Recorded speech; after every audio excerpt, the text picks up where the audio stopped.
tardes, estimados amigos de Bellas Artes que nos siguen a través de nuestras redes sociales.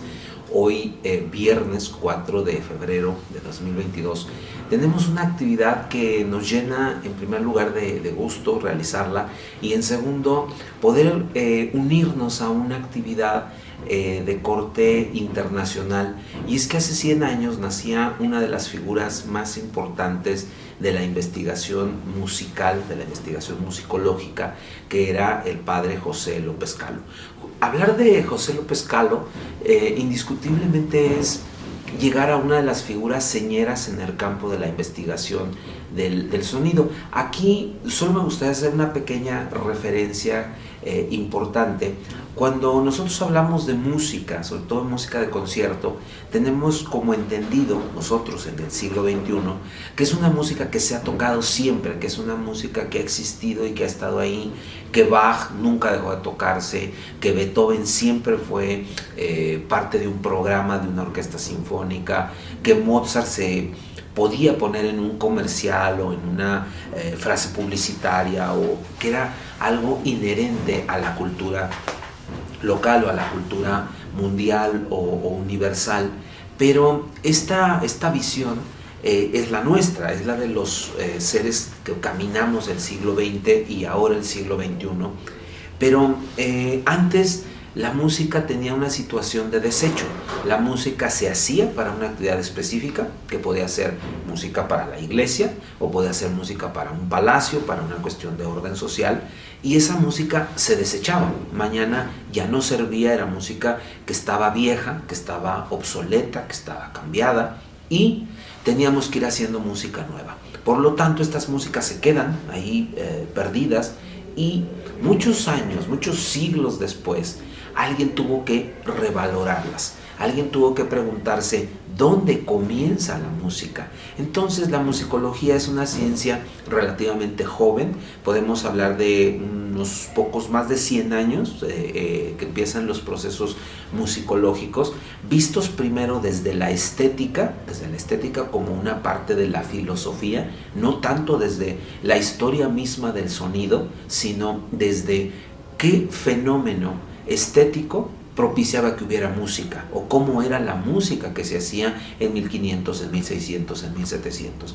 Aquí es donde aparecen figuras trascendentales como José López Calo, que se va a enfocar, por supuesto, al patrimonio de su país. José López Calo nace en Évora, en España, un día como hoy, un 4 de febrero, pero de 1922. Desde muy pequeño tuvo inclinaciones musicales y también una cercanía a la iglesia que lo va a llevar a ser niño de coro y posteriormente ingresar a la comunidad jesuítica, a la Compañía de Jesús, para hacer estudios religiosos. Y en ese tránsito, en ese camino, se va a ir hacia la filosofía, va a hacer una licenciatura en filosofía y posteriormente irá hacia estos caminos de la música tan importantes, que era valorar, revalorar y poner en día, poner en cotidiano, poner en una forma accesible para todos los músicos las obras compuestas 200, 300, 400 o 500 años antes o más, porque López Calo se va a ir hacia todas estas raíces que tiene, insisto, a la música española, pero también va a ir hacia la vertiente de cómo la música española va a influir en la música universal. En este proceso que nosotros ahora podemos focalizar y decir música francesa, música italiana, música española, pero cómo toda estuvo interconectada en algún momento e influyó, cómo estas músicas determinan el proceso cultural en el Nuevo Mundo, que eso también es muy importante para nosotros. López Calo fue un hombre que estuvo muy cercano a la cultura musical de México, dejó importantes alumnos en este país y consideramos obligación hacerle este homenaje.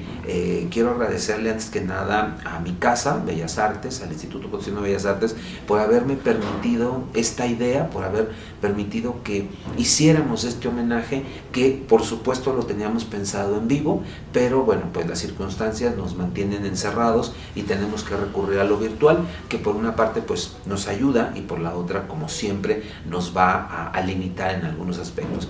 Y en segundo lugar, quiero agradecer a la doctorante, a una gran amiga que es Gladys Zamora, musicóloga, alumna del padre López Calo también, y su valiosísimo apoyo, porque hay que decirlo, sin Gladys no hubiéramos podido realizar esta actividad. Al final de cuentas ella fue haciendo la curaduría y fue estando en contacto con los investigadores que ustedes van a ver esta tarde, y proponiendo, sugiriendo, viendo todos estos elementos que nunca se ven porque están atrás.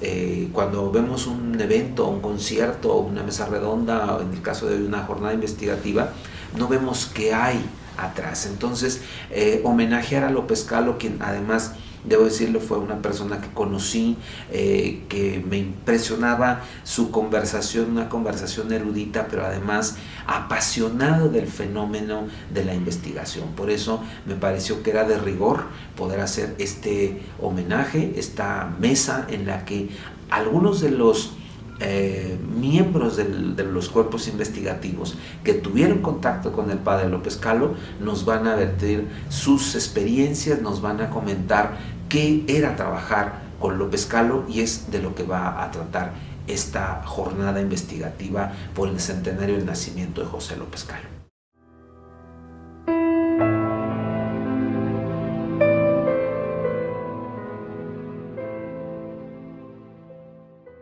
Vamos ahora a tener la ponencia de uno de nuestros investigadores más connotados, el maestro Juan Manuel Lara Cárdenas, con su ponencia Reflexiones sobre el trabajo de rescate de la música novohispana en la era del imperialismo industrial. Me permito leer el currículum del maestro.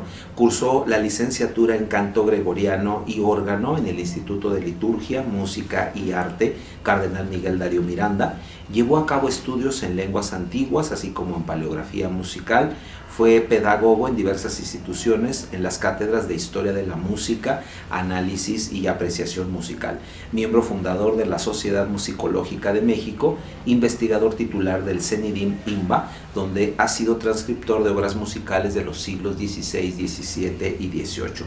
Entre 1990 y 95 transcribió más de 280 obras polifónicas de compositores novohispanos procedentes de los archivos de las catedrales de México, Puebla y Oaxaca, de la Biblioteca Nacional de Madrid y del Museo Nacional del Virreinato en Tepoztlán, Estado de México. Ha editado 5 volúmenes con la obra de Francisco López Capillas. Asimismo, trabaja en la recuperación de la obra de Fernando Franco, Manuel de Sumaya y Gaspar Fernández. Ha sido colaborador de la Capella Cervantina y de otros conjuntos de música renacentista y barroca. Por cuestiones de salud, el maestro Lara no podrá leer su ponencia, por lo que me ha pedido hacer lo correspondiente, lo que es, bueno, pues antes que nada un verdadero privilegio leer el texto del maestro Juan Manuel Lara Cárdenas, que es a lo que vamos a ir en este momento. Reflexiones sobre el trabajo de rescate de la música novohispana en la era del imperialismo industrial.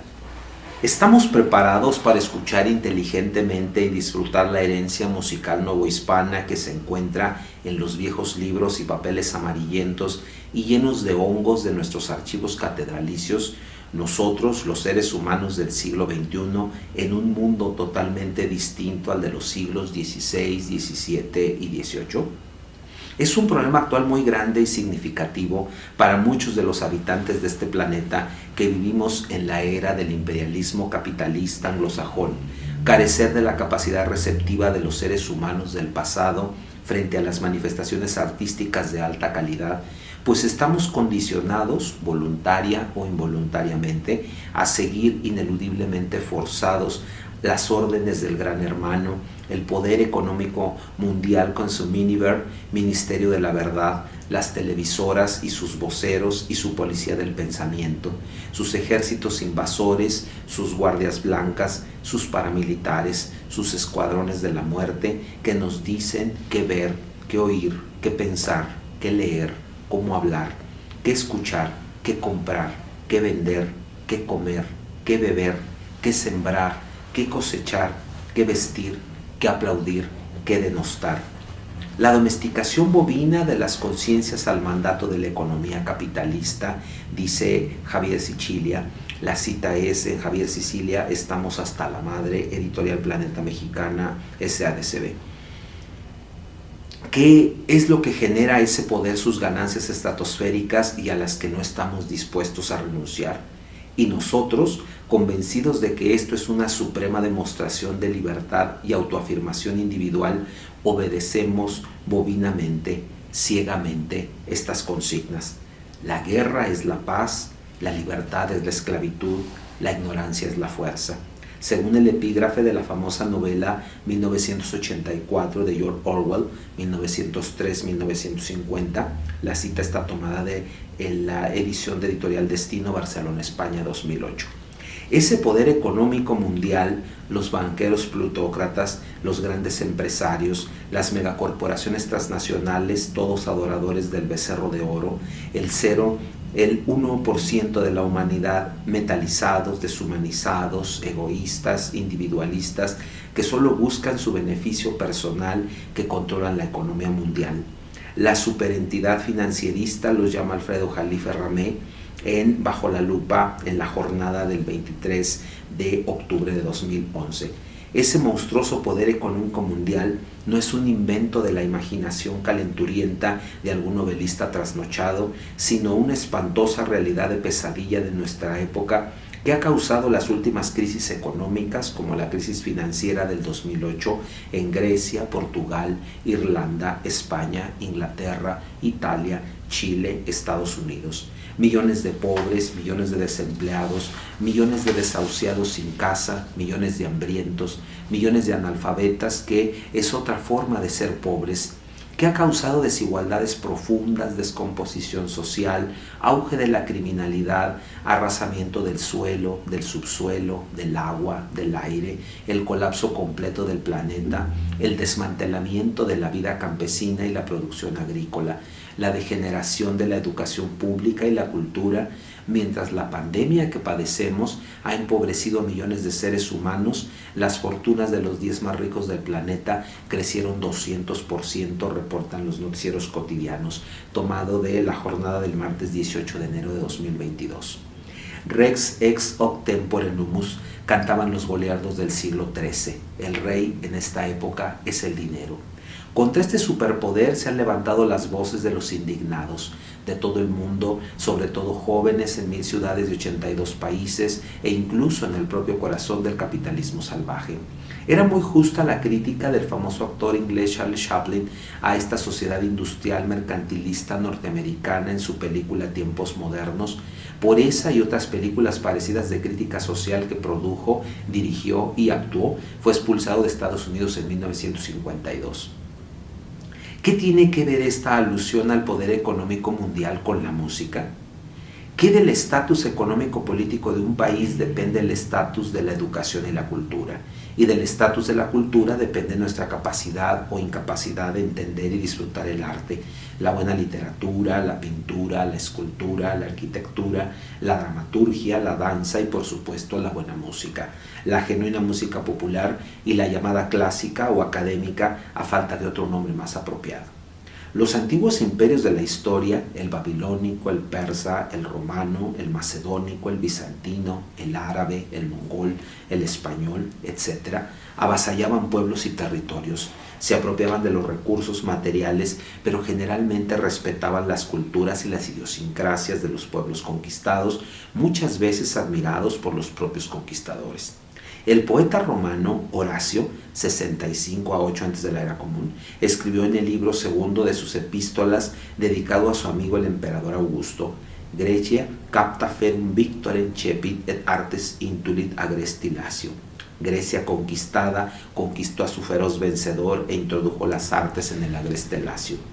El maravilloso libro de historias fabuladas, conocida como Alf Laila o Laila, Las Mil y Una Noche, es un producto de la admiración y asimilación de las diferentes culturas que abarcó en su tiempo el Imperio Árabe, con las que se enriqueció para, a su vez, dar al mundo su propia aportación cultural en las diferentes regiones del mundo donde se expandió. El arte de la lengua mexicana y los Huehuetlatoli, los discursos de los ancianos, de Fray Andrés de Olmos, cerca de 1485-1571, las historias que escribieron Bernal Díaz del Castillo, 1492-1580, Fray Toribio de Benavente, Motolinía, 1490-1569, Fray Juan de Torquemada, 1557-1624, Fray Bernardino de Sahagún, 1499-1590, Fray Jerónimo de Mendieta, 1525-1604, etc. Todos ellos, tocados por el espíritu del humanismo renacentista, transmiten en buena parte de sus escritos un sentimiento de admiración hacia las culturas prehispánicas conquistadas a sangre y fuego por los aventureros advenedizos españoles. Pero no se me malinterprete, no estoy haciendo apología de los imperialismos, solo una breve reflexión sobre la historia. Lorenzo de Medici, 1449-1492, el magnífico Lorenzo, gobernante de la ciudad de Florencia, uno de los ricos aristócratas del siglo XV, tenía en su corte pintores, poetas, músicos, filósofos, y él mismo era un digno interlocutor de todos ellos cuando trataban asuntos de arte, literatura, historia, religión, filosofía y mitología. El emperador Carlos V, 1517-1556, en cuyos dominios nunca se ocultaba el sol, mantenía una capilla musical formada por músicos próceres que lo acompañaban en todas sus andanzas políticas, diplomáticas y militares por Alemania, Francia, Italia, España, los Países Bajos, lo que de alguna manera contribuyó a la difusión del gran arte de la polifonía franco-flamenca por toda Europa en el siglo XVI. Los papas renacentistas como Julio II, 1443-1513, León X, 1475-1521, Paulo III, 1468-1549, Paulo IV, 1476-1559, Marcelo II, 1501-1555, a quien Palestrina dedicara su famosa misa Papa Marcelli, los reyes como Francisco I de Valois, 1494-1547, rey de Francia, Felipe II, 1527-1598, y Felipe IV, 1605-1665, reyes de España, Cristina de Suecia, 1626-1689, Luis XIV de Francia, 1638-1715, fueron ilustres mecenas de los grandes artistas de su época, que lo digan Rafael Zanzio, 1483-1520, el gran Michelangelo Buonarroti, 1475-1564, Arcangelo Corelli, 1653-1713, creador del concierto grosso, y Jean-Baptiste Lully, 1632-1689, el creador del estilo francés de la ópera y el ballet. El mito mañoso, ridículo e injustificado del derecho divino de los reyes, creído y aceptado ciegamente por toda la población de Europa desde el siglo X hasta el XVIII, a pesar de las desigualdades sociales que comportaba, hizo que los monarcas y aristócratas, por el simple orgullo de clase y el deseo de gloria, patrocinaran las grandes creaciones literarias, dramáticas, musicales, dancísticas, pictóricas, escultóricas y arquitectónicas de esos siglos que aún ahora nos causan admiración. Gracias a su patrocinio, el genio artístico florecía. En cambio, en época actual, la era del imperialismo industrial mercantilista que se impuso desde el siglo XIX, la era de la ciencia, de la tecnología más avanzada y el progreso dentro de la cual vivimos, se ha convertido, según nos lo recuerda Guido Salvetti, en la historia de la música del siglo XX, primera parte en la editorial Turner, es en una edad de decadentismo anunciado ya por Oswald Spengler en 1918 en su obra La decadencia de Occidente, 1918, al término de la Primera Guerra Mundial, en la que se da el malestar de la civilización.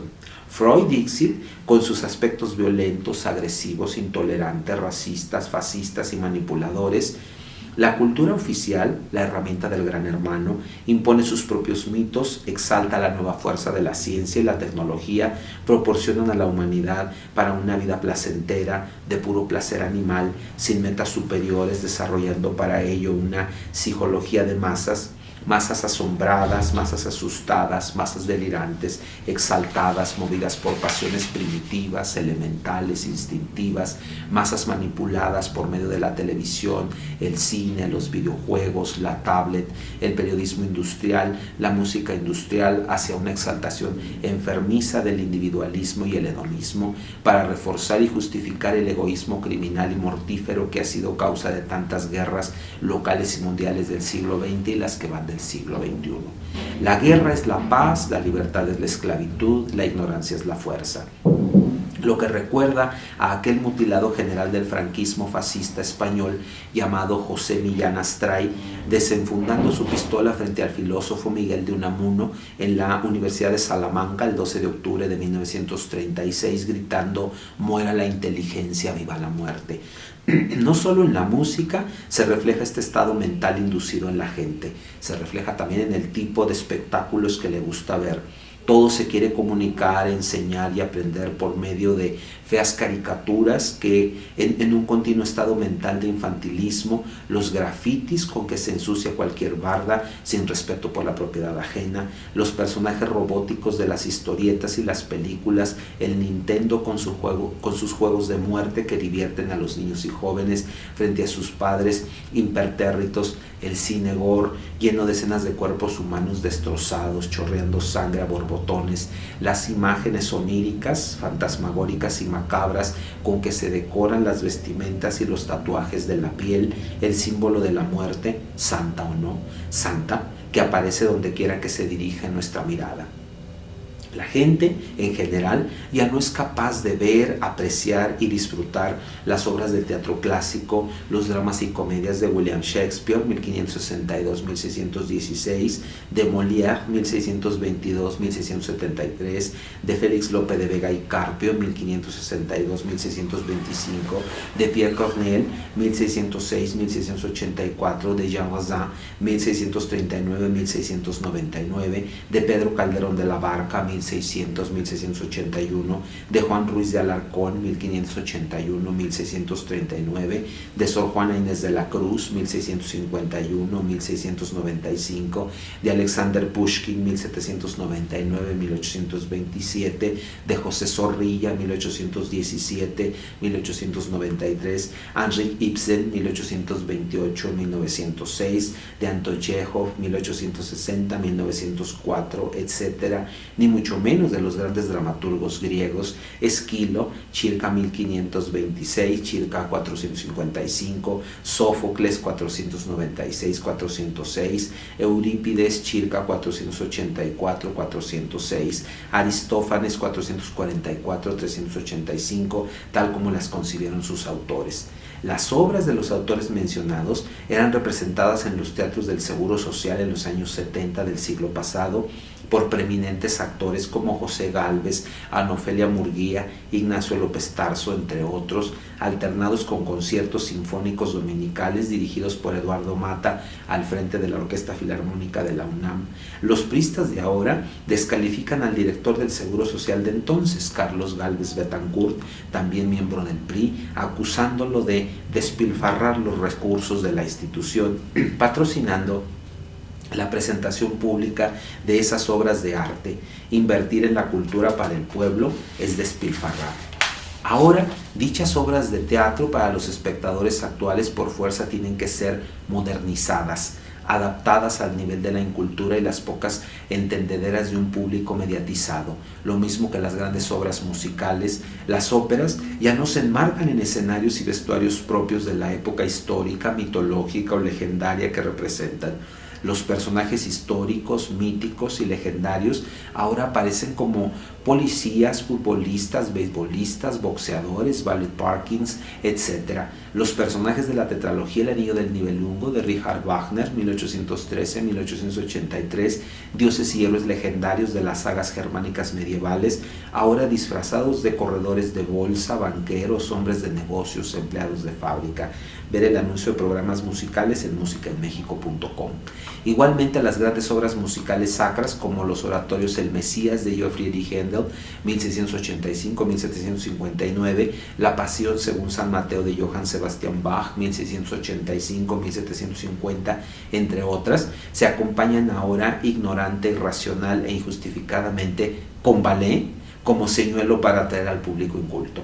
Se hace realidad la antigua leyenda griega del bandido Procusto, quien provisto de una cama metálica se plantaba en las encrucijadas de los caminos, detenía a los transeúntes que por mala suerte pasaban por ahí, los obligaba a tenderse en ella y les estiraba o cortaba las extremidades si no se ajustaban o rebasaban las medidas de su artefacto. El arte a la medida del público inculto y no el público a la altura del arte.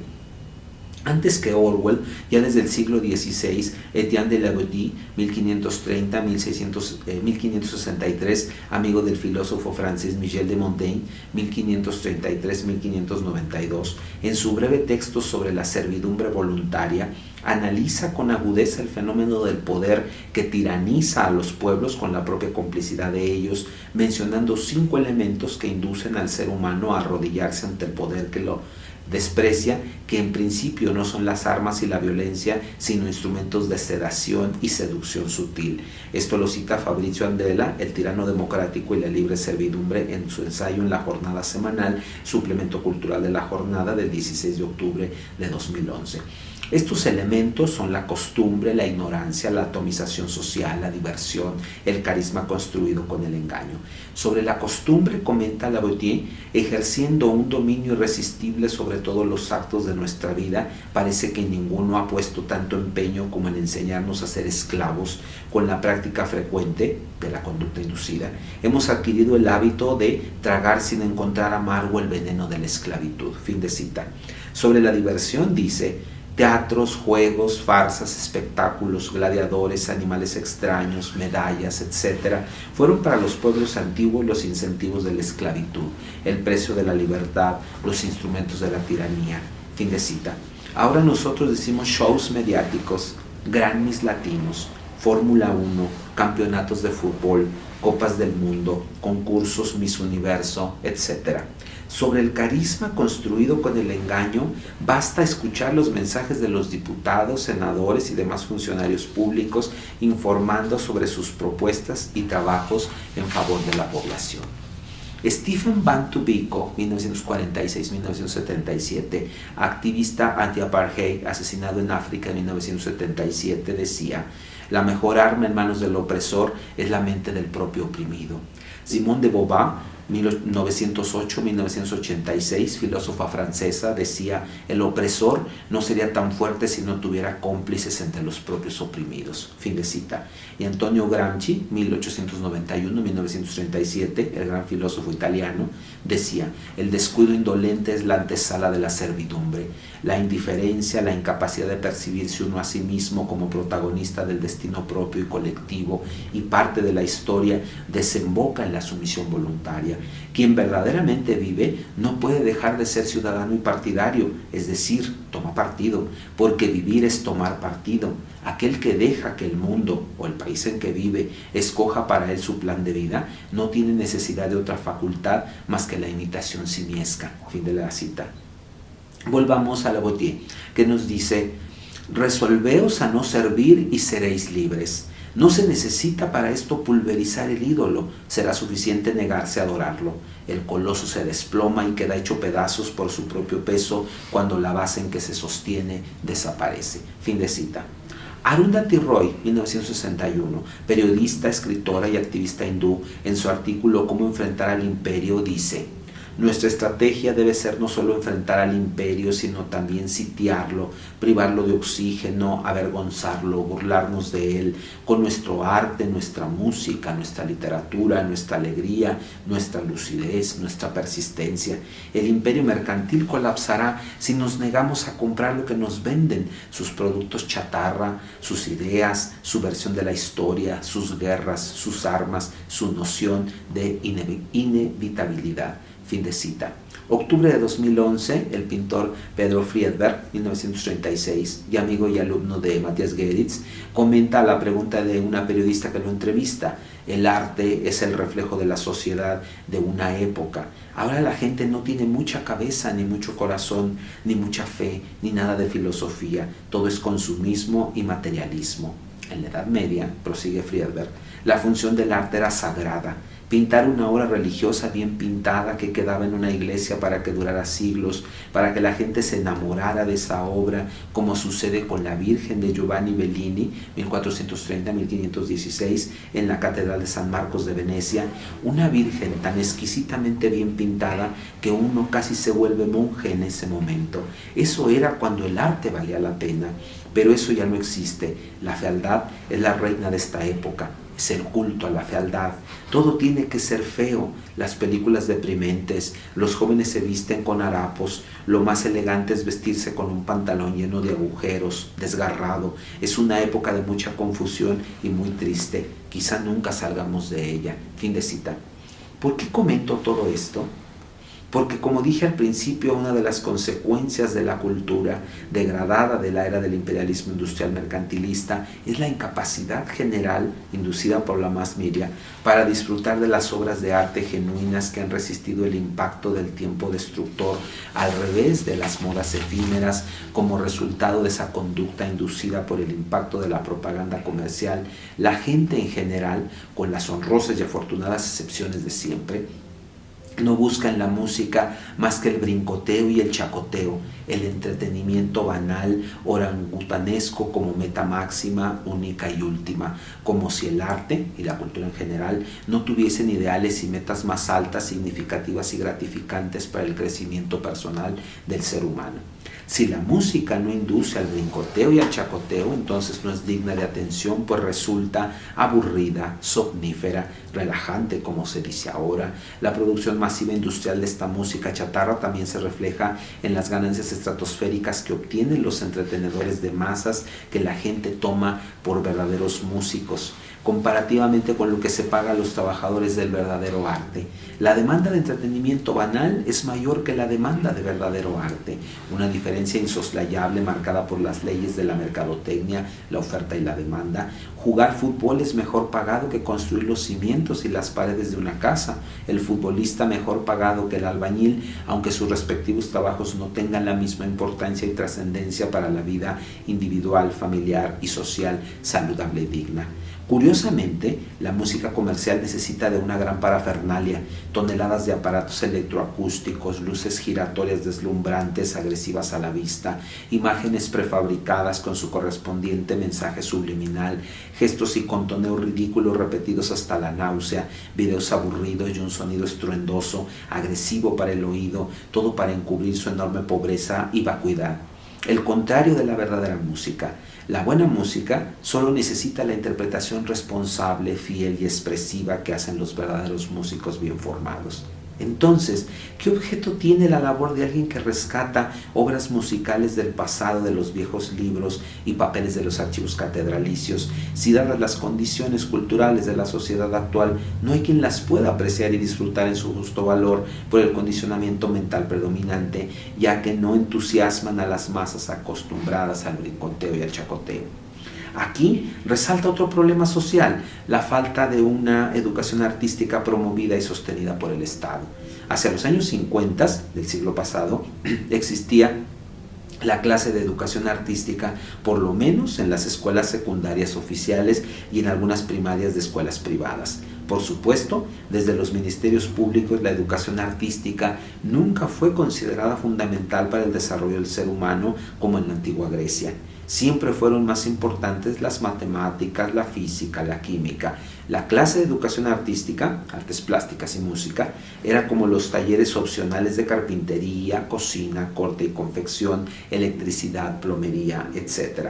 Pero por lo menos se acercaba un poco a los alumnos al disfrute del arte, dibujar, pintar, esculpir, al placer de tocar la flauta, la guitarra, a cantar en coro, participando en las ceremonias cívicas. Se proponía un programa de audiciones musicales comentadas para que los alumnos aprendieran a apreciar la música escuchando con atención. Pero con la llegada del panista Vicente Fox a la presidencia de México en el año 2000, la educación artística fue abolida en todas las escuelas de educación básica y secundaria, un gobierno de empresarios para empresarios, Fox Dixit. Así como se necesita un entrenamiento para abordar cualquier actividad humana, hablar, leer, escribir, reconocer la hora en el reloj, sumar, restar, multiplicar, dividir, vestirse, lustrar el calzado, caminar por las calles correctamente, saltar, correr, nadar, cocinar, manejar un automóvil, manejar una computadora, etc. Así se necesita un entrenamiento para la apreciación del arte. Se aprende a ver las obras pictóricas, se aprende a ver las obras arquitectónicas, se aprende a ver las obras escultóricas, se aprende a leer y escuchar la poesía, se aprende a apreciar el teatro y la danza. Por supuesto, también se aprende a oír atentamente la música, se aprende a reconocer los temas propuestos por el compositor, los timbres vocales e instrumentales, el uso colorístico de los instrumentos, se aprende a seguir el discurso musical y su evolución hasta el final de cada parte de la obra musical y la obra musical completa. No es por casualidad, ni por arte de magia, ni por cualidad innata personal que se aprecia la música. Hay que pasar por una educación artística para poder disfrutar y enriquecer eso íntimo que tenemos, distinto de nuestra carne, de nuestra sangre, de nuestros huesos, nuestras células. Eso distinto que llevamos dentro y que no tiene nombre, que es lo que verdaderamente somos, como decía José Saramago, 1922-2010, Premio Nobel de Literatura 1998, y que debe trascender más allá de nuestra frágil materialidad. Enriquecer eso íntimo con el legado de los grandes pensadores y artistas que ha producido la humanidad a lo largo de los siglos. Poetas, escritores, filósofos, pintores, escultores, arquitectos, músicos, que es en lo que consiste realmente la verdadera educación. Si nos acercamos con verdadero interés y ponemos atención a la buena música, ninguna obra musical es omnífera ni relajante. Esto es una gran falacia. Escuchando con la debida atención escuchando con la debida atención no se puede uno descuidar ni dormirse, siguiendo paso a paso el discurso musical, su proceso de evolución hasta llegar al clímax, uno disfruta y descubre cada día más significados reveladores y gratificantes de las grandes obras musicales, grandes no por su tamaño o duración, sino por su calidad y su mensaje. Por eso Ludwig van Beethoven, 1770-1827, decía que la música es una revelación más alta que la filosofía y afirmaba: el que por fin ha comprendido mi música se verá libre de las miserias donde los demás se arrastran. Fin de cita.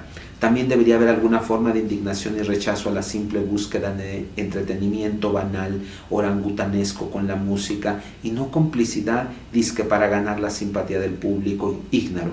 Indignación y rechazo a la degradación de la cultura, indignación y rechazo a la manipulación irrespetuosa de la música para complacer a los públicos incultos y redimibles, y por supuesto indignación y rechazo al pago injusto por el trabajo de los verdaderos músicos. Para terminar, repito la consigna del gran compositor vanguardista del siglo XX, Edgar Varese, 1883-1965, padre de la música electrónica.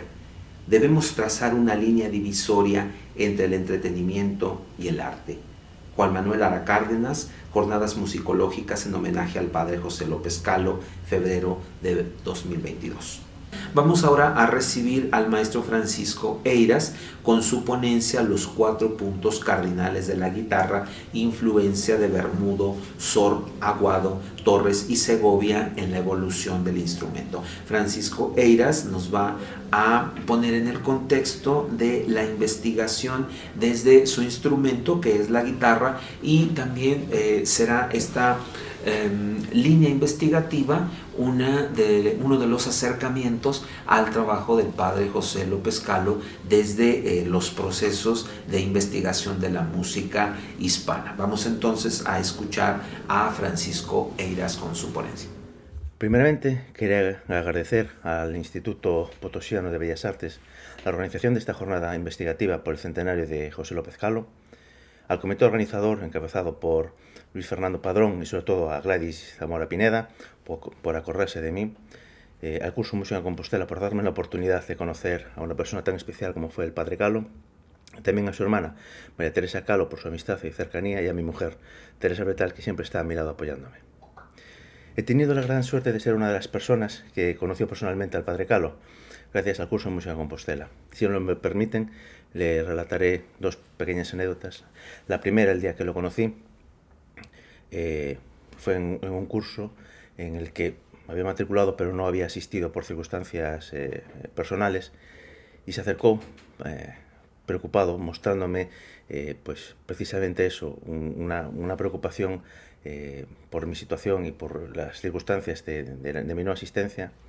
Pero creo que el momento más importante del que puedo hablar es del primer curso que asistí, Música en Compostela, en el cual le presenté el trabajo de fin de máster que acababa de realizar en la Universidad de Vigo acerca de Fernando Sor y los estudios de concierto opus número 6, y prácticamente sin mediar palabra quería saber sobre qué iba a hacer mi tesis doctoral, algo que me sorprendió porque realmente no tenía pensado hacerla o no. Después de estar casi hablando una hora, quedó en volver a hablar conmigo a los 3 días, 3 días que me dediqué a estar dando vueltas por el CIMRE, por su casa, y buscando toda clase de excusas para no realizar la tesis. Cuando volví a hablar con él, me quejé y escuchó pacientemente todas mis excusas, hasta el punto que cuando terminé me dijo: ya has dicho todo lo malo, ahora dime lo bueno. ¿Qué te gusta de la guitarra? A lo que lo único que pude contestar fue todo. Pues ahí la tienes. Tu tesis es esa. Habla sobre la guitarra, la historia, autores y las obras que más te gustan. Y así fue. Este fue el germen de mi tesis doctoral, con una simple conversación. Añadir que simplemente el padre Calo fue una de las personas más importantes en mi vida, que me cambió mi forma de pensar y gracias a la cual pues me pude realizar como persona y como profesional. Después de este breve inciso, que muestra realmente lo importante que ha sido el padre Calo para mí, me gustaría hablar de varios temas preliminares. En el momento en el que me propusieron realizar una ponencia, se me plantearon varios caminos para hacer esta disertación. Hacerlo sobre la historia, hacerla sobre criterios técnicos, evolución del instrumento, criterios organológicos, repertorio, incluso algún autor específico. Pero todos estos caminos siempre confluían en la misma problemática: enfocar los puntos de partida. ¿Cuáles son los elementos esenciales? ¿Cuál es el origen de la guitarra? La evolución técnica, la evolución organológica, la evolución propia instrumental, referida desde el punto de vista funcional. Por tanto, en nombre de la ponencia, los 4 puntos cardinales de la guitarra: influencia de Bermudo, Sor, Aguado, Torres y Segovia en la evolución del instrumento, pues fue un hecho totalmente inevitable. Así pues, ¿cómo se puede determinar el origen de la guitarra? O mejor dicho, ¿cómo podemos establecer inequívocamente el origen y la fecha de creación del instrumento? Estas dos preguntas, que parecen simples, nos llevan a una muy grande problemática, ya que existe una gran cantidad de antecedentes de la guitarra. Haré un brevísimo repaso histórico. En Mesopotamia aparecen instrumentos de mástil. Sería una caja construida en medio de un fruto hueco, tipo calabaza, oval generalmente, cubierta de piel en un orificio que hace tapa armónica y que está atravesada de parte a parte por un mástil formado por un simple palo redondo y sin cabeza diferenciada. En Egipto se encuentra un cordófono semejante, pero poco a poco, paulatinamente, va apareciendo algunas innovaciones importantes, como por ejemplo la caja empieza a no ser un objeto natural, es decir, se fabrica una caja de madera con trastes. En Oriente Próximo también aparecen documentos y aparecen representaciones iconográficas y en las cuales aparece un instrumento con un mástil medio largo, similar al de los egipcios. En Europa aparece un instrumento de mástil que la caja puede ser ovalada, trapezoidal, periforme, con cabeza diferenciada pero sin trastes. También hacía falta hacer una pequeña referencia iconográfica y los documentos literarios, ya que existe una gran cantidad de cordófonos con mástil, desde los manuscritos miniados y marfiles carolingios, en códices, pinturas, frescos, tallas, en el cual la caja puede ser de multitud de formas. Puede ser rectangular, pelliforme, ovoide, circular, periforme, con forma de espátula, de azada, con mástil largo, medio, corto. Además de que existe una gran variedad de posibilidades de nombrar el instrumento. Su precedente más remoto puede ser el sumerio, siendo el Gish Shat Atar, aplicado a en la antigua Mesopotamia, lo que sería una verdadera cítola. Esto nos lleva a las teorías sobre su origen, dando lugar a dos diferentes que no surgen en los conceptos básicamente hasta el siglo XVIII.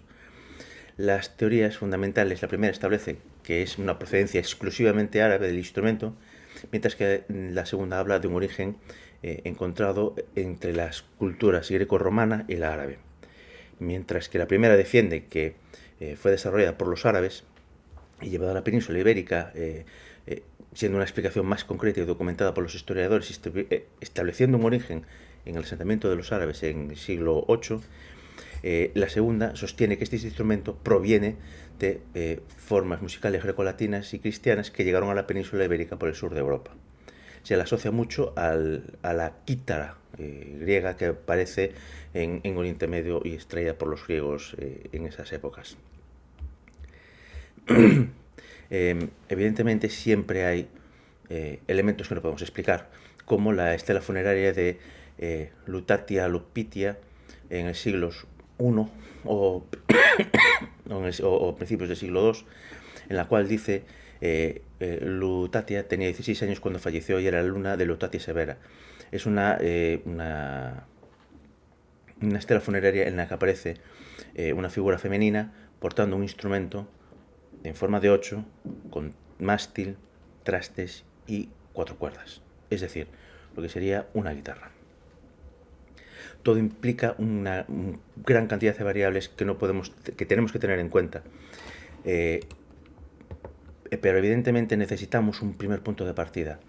Como existe tan variedad de documentación, yo constato que lo primero y lo fundamental que tenemos que tener en cuenta es un inicio en el cual sea explícitamente y directamente el instrumento que queremos datar. El primer libro en el que aparece, el primer tratado en el que aparece una descripción bastante fidedigna sería el tratado de Johannes Tictoris, en su libro Dimensione et Uso Musicae, entre 1480 y 1487, donde habla de la guitarra, la vihuela de mano, la citern y la hoz. Está diciendo aquí que es un instrumento inventado por los catalanes y que deriva de la lira, aunque realmente se refiere al laúd, ya que tiene forma de tortuga y es más pequeña que el laúd. Pero aún así, como punto de partida, he escogido Fray Juan Bermudo, y siendo una elección no arbitraria, ya que publicó en 1549, comienzo el libro primero de declaración de instrumentos musicales, en Osuna. Luego, en 1550, publica Arte Tríptica de la música, y en 1555 la Declaración de Instrumentos Musicales, que sería la segunda edición ampliada del primer libro, donde realiza una explicación extensa, concisa e inequívoca, tanto de la vihuela, guitarra y de la bandurria. Comenzaré primero hablando de la vihuela. La vihuela, según cita Bermudo, es andando a buscar el primero que usó la vihuela o guitarra después del inventor Jubal, que Mercurio fue el inventor de poner música a 4 cuerdas a imitación de los 4 elementos. Sacó que Mercurio usó guitarra y Orfeo la aumentó y le hizo vihuela. Con esta cita podemos interpretar que había una asimilación entre guitarra y vihuela en lo referido a los vocablos, como posiblemente incluso a los instrumentos físicos, es decir, se podían referir con el mismo vocablo a un instrumento o con diferentes vocablos del mismo instrumento, dependiendo de quién tocase ese instrumento. Estos vocablos son distintos y designarían el instrumento, siendo la guitarra el instrumento original y la vihuela la guitarra cortesana, a la que se implementaron las innovaciones escolásticas y especulativas similares o paralelamente al laúd. Existen muchas investigaciones y aunque la mayoría de ellas no ha podido establecer una definición completa y realista de lo que es realmente una vihuela, ya que este instrumento sufrió diferentes cambios y adaptaciones y transformaciones, podemos constatar que, según Bermudo, que la vihuela era un instrumento pequeño que tenía forma parecida al violín y que se frotaba con arco para acompañar canciones. Debido a los diversos avances técnicos e instrumentales, aumentó el tamaño. Si se tocaba con plectro se llamaba vihuela de peñola y si se tocaba con la mano, con los dedos, era vihuela de mano. La definición sería un instrumento de cuerda pulsada que se toca con dedos en forma de 8 parecida a la guitarra y con fondo plano, 6 órdenes, cuerdas de tripa, trastes también de tripa y siendo el primer orden simple debido a la fragilidad de las cuerdas de tripa. Las cuerdas estarían sin entorchado, sin metal. Al hacer esta referencia, inmediatamente tendré que hablar de cómo realmente se afinaba el instrumento. El instrumento se afinaba, tal como dice Bermudo, aprietando la primera cuerda hasta el punto de casi romper y a partir de ahí afinar el resto. Por tanto, evidentemente, el primer orden tiene que ser simple, porque no podía haber dos cuerdas que tuviesen la tensión suficiente como para aguantar esa presión. También destacar que por eso la altura de los sonidos son aproximados. Respeta la interválica, pero no la altura de los sonidos, debido a esto fundamentalmente. Además, lo utilizaría en todos los estratos sociales, aunque con mayor presencia en los cortesanos. Por tanto, sería un instrumento parecido a la guitarra, con afinación similar al laúd, con órdenes y que está doblado al unísono, no a las octavas como estaría el laúd. Y la afinación que utilizaría sería similar a la que tenemos actualmente en la guitarra. Vuelvo a recalcar, no es la afinación en el momento, podría empezar en mi, en re, en fa, en sol, dependiendo no solo del instrumento, sino de las características climáticas. Debido a lo anteriormente descrito, la vihuela, para un español en el siglo XV, sería cualquier instrumento de cuerda que contaba con fordo plano, con aros curvados o escordaturas, un mango y un clavijero, ya que todos los otros elementos podían tener gran variedad de formas y realmente no eran determinantes para su identificación. Por tanto, era un instrumento flexible y variable. Vamos, como si fuese una vihuela multiusos. El problema que tenemos actualmente es entender esta terminología, porque existen dos problemas principales.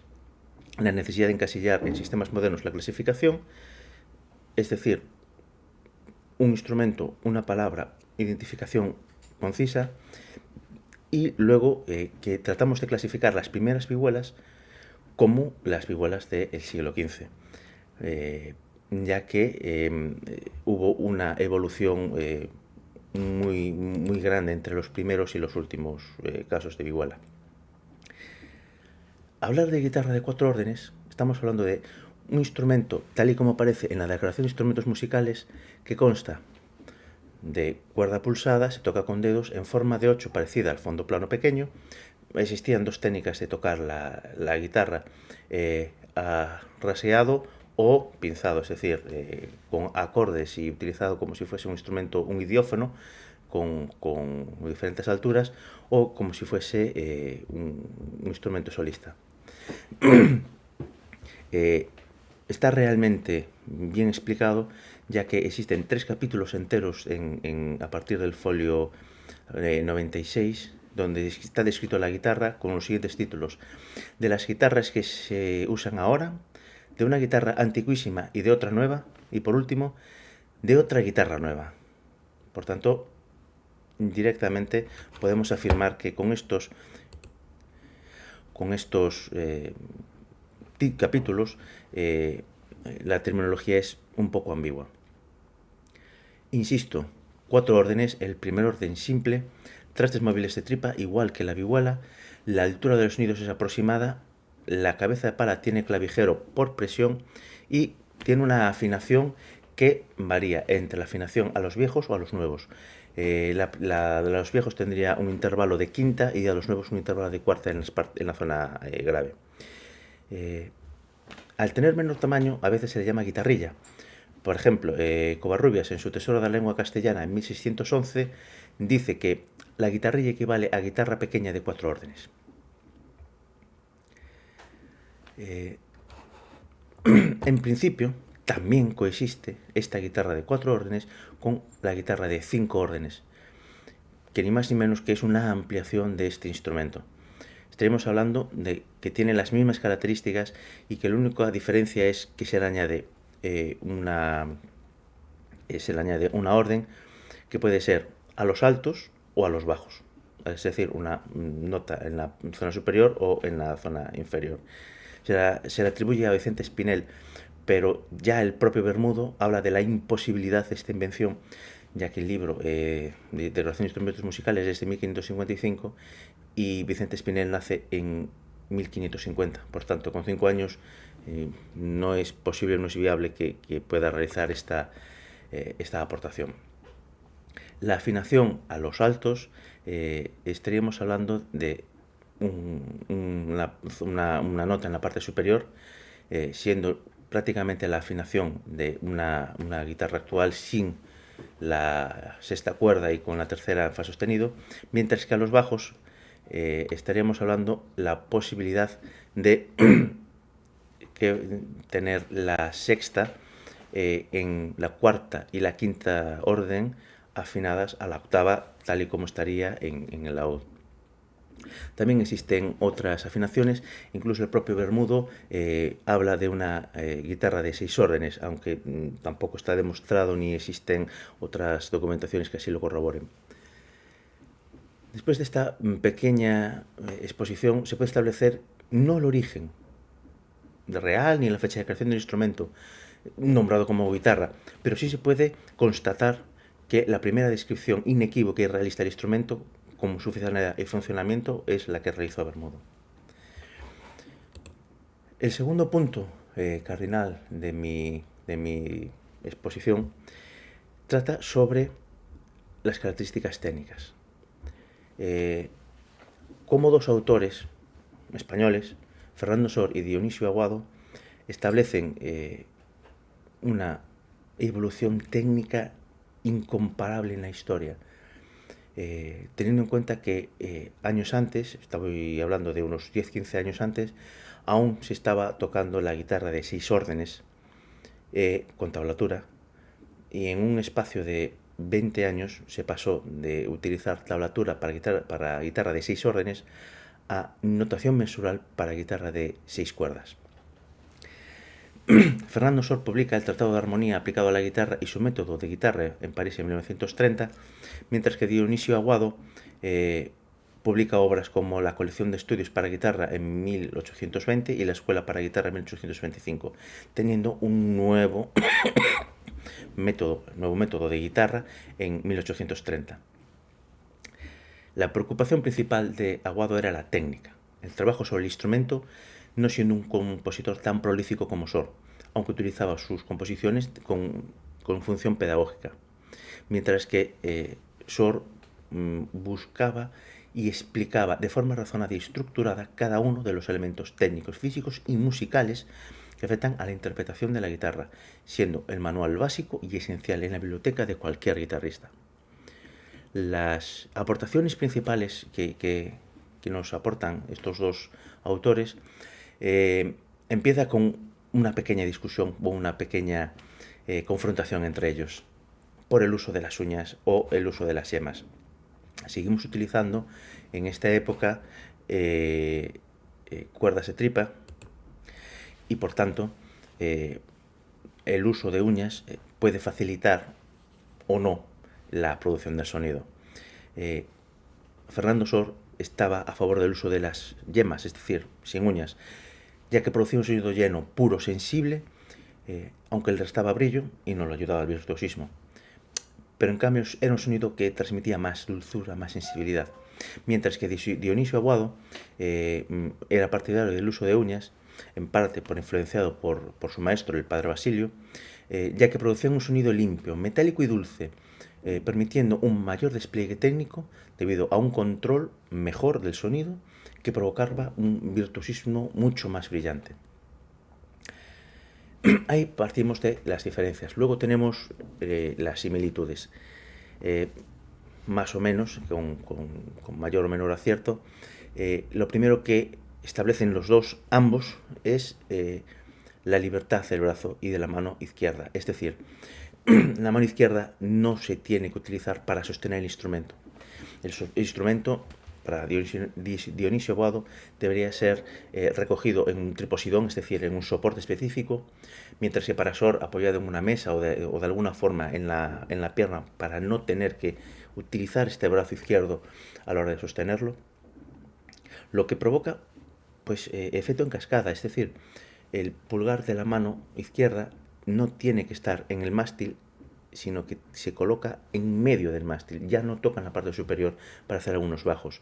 Esto provoca la colocación de los dedos de la mano izquierda más arqueados, una posición más cómoda y una posición que le da libertad. Esa libertad ayuda intrínsecamente a facilitar y crear una técnica mucho más depurada y la posibilidad de realizar muchos más elementos, tanto técnicos como expresivos, en la mano izquierda. La mano derecha, la primera aportación que hacen ambos es la separación del dedo meñique de la tapa armónica, lo que provoca un cambio en la posición. Ese ataque nos ayuda a posteriormente realizar diferentes combinaciones para realizar búsquedas de sonido en diferentes posiciones. Una diferencia es la utilización de los dedos. El Sor pues, utiliza el pulgar índice y a veces el medio, el anular solamente para realizar algunos acordes, mientras que Aguado ya busca más el índice medio y también introduce el anular para hacer diferentes combinaciones. Ambos, al realizar estos métodos, con estos preceptos, lo que hacen es ayudar a pensar y a descubrir al resto de los guitarristas. Tenemos en cuenta que en esta época había dos tipos o dos estilos de realizar los métodos. Ellos utilizaron el método autodidacta, es decir, que era un método que no necesita un profesor explícitamente para poder avanzar o poder aprender las indicaciones, mientras que posteriormente, a partir de 1850-1860, aparece la dualidad de poder o tener que tener un maestro que te enseñe estos preceptos, ya que no existe tanta literatura en los libros. Por tanto, podemos aseverar que la unión de ambas ideas ayuda a evolucionar la técnica instrumental, a dejar atrás varios elementos que entorpecían, tanto a nivel técnico como a nivel musical.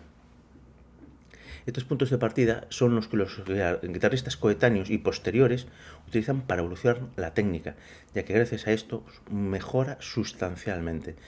No podemos olvidarnos que la guitarra es un instrumento vivo, que evoluciona, que responde a las necesidades de la música en cada época. Y esta búsqueda, este ser vivo que es la guitarra, hace dar un siguiente paso, que es a nivel organológico, con Fernando de Torres. Ya que no siempre se deben los avances ni la evolución del instrumento a avances técnicos, compositivos o estilísticos, sino que también a organológicos. Esta evolución no se debió a la pérdida no solo de las órdenes, sino que se añadió una cuerda, lo que provocó un cambio en el paradigma instrumental. Existen multitud de ejemplos, pero no será hasta el modelo de Torres que producirá ese cambio paradigmático. Sus guitarras de concierto fueron tocadas por los más famosos intérpretes de la época y posteriormente se siguen utilizando. Incluso el estándar que creó el modelo, el esquema de su guitarra aún sigue siendo utilizado hoy en día. Es más, él crea lo que sería la guitarra flamenca, más adecuada para el uso popular, a ser un instrumento más sencillo y asequible a los aficionados, más blando. En realidad, lo que trataba de solucionar era el mismo problema que tienen todos los constructores: la falta de volumen y el tono. Las salas de concierto se fueron haciendo paulatinamente más grandes y implicaba que los instrumentos tenían que mejorar en calidad, pero provocó esto una gran brecha entre la guitarra y estas salas. Puedo establecer que los elementos principales de mejora que realizó Torres partieron de la insistencia de Julián Arcas y de su consejo y de su guía, que sería que Torres evolucionó el sistema de refuerzo en las varas de madera del abanico que se adosaba en la parte interior de la tapa armónica, consiguiendo mejorar la proyección del sonido. Usó una tapa armónica más ligera y flexible gracias a este sistema de refuerzos con las varas, aumentando significativamente la calidad, el volumen y la profundidad del sonido. Aumentó el tamaño de la caja de resonancia y la anchura del mástil, mejoró las prestaciones del puente, estableció la longitud adecuada del trastero y el tiro de las cuerdas. Es decir, él fue quien estableció el tiro de 650 milímetros o 65 centímetros en la guitarra. También diseñó las líneas del instrumento, siendo líneas sobrias y estilizadas. Y por último, comenzó a utilizar maderas y barnices de primera calidad, usando maderas de pino abeto centroeuropeo para la tapa armónica, palo santo de Brasil, aunque cuando empezó a escasear también utilizó de la India, para los aros y el fondo, cedro de Honduras para el mástil, y cabeza y ébano para el puente y diapasón. Todas estas mejoras produjeron un instrumento inmejorable, impecable, con una imagen que es la que tiene actualmente, además de un sonido mucho más potente, profundo, aterciopelado, que no se hubiese conseguido si no se llega a hacer estas modificaciones, provocando la admiración de los instrumentistas y de los demás guitarreros, convirtiéndose en el estándar. Evidentemente, esta influencia no solamente se realizó en el siglo XIX, sino que llegó al XX y nos lleva al cuarto y último punto: Andrés Segovia. Sin todas estas modificaciones, sin toda esta evolución, el papel de Andrés Segovia o la influencia de Andrés Segovia no podría haber llevado a término. Andrés Segovia fue uno de los guitarristas más influyentes de la historia porque hizo evolucionar el pensamiento instrumental de la guitarra, pasando de ser o tener un concepto de instrumento para espacios pequeños a llenar grandes salas, es decir, a ser un instrumento de primer nivel, además de divulgar su conocimiento dando multitud de cursos, clases magistrales o ponencias más regulares por todo el mundo. Recibió la tradición concertística de la Escuela de Tárraga, ya que tuvo relación con Llobet y con otros miembros de la escuela. Sus programas contendrán obras y transcripciones de Tárraga, música antigua, además de obras de nueva creación, es decir, aumentó el repertorio con su propio trabajo, con transcripciones y con arreglos. Pero además convenció a grandes compositores de la época para que aumentasen ese repertorio. Compositores como Moreno Torroba, Joaquín Turina, Joan Manén, a los que le debemos, por ejemplo, Joaquín Turina, la sevillana Opus 9, el Fandanguillo, Ráfaga, la Sonata, homenaje a Tárraga. Moreno Torroba, la suite castellana. Castillos de España, por ejemplo. Nocturno, Madroños, la Fantasía. Manuel de Ponce, Sonatina Meridional. Las sonatas clásicas, la sonata romántica, el tema variado, la sonata 3, las fantasías sobre una folía, los preludios. De Castelnuovo Tedesco, los dos conciertos en re mayor, el opus 99 y el opus 100. El rondón, una suite, un quinteto para guitarra y arcos. Romancero gitano, etc. Entre otras muchísimas, los caprichos de Goya, también, por ejemplo. Joan Manén, la Fantasía, de Héctor Villalobos, la suite popular brasileña.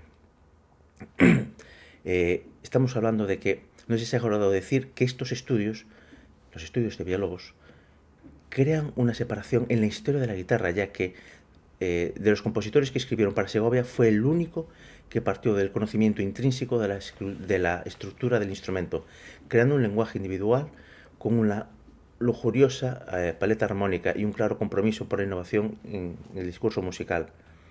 Esta es una cita de Fabio Zanón, guitarrista brasileño, que demuestra aún más a las claras la gran influencia y el gran aporte de Héctor Villalobos a la guitarra. Por tanto, no solamente hablamos de que realizó aportaciones el propio Andrés Segovia, sino que ayudó con su trabajo y con su forma de hacer las cosas a que otros grandes compositores, otras grandes personas aumentasen el repertorio y creasen un ambiente musical mucho más elevado. Por tanto, después de esta exposición, podemos establecer que con Bermudo establecemos simple y llanamente el origen. No sabemos cuál es, tampoco nos interesa, pero podemos establecer el momento en el que se definió inequívocamente la guitarra. Con Fernando Sor y con Dionisio Aguado, la mejora técnica a base de conceptos lógicos y a base de razonamiento fue exponencial. La guitarra, perdón, desde el punto de vista organológico con Antonio de Torres, y por último Andrés Segovia cambiando el paradigma de la guitarra. Simplemente quería agradecer al público, a todo el mundo que me haya escuchado hasta aquí, y simplemente estas dos últimas fotos de las que guardo un grandísimo recuerdo y que siempre me acompañan. Muchas gracias y hasta luego.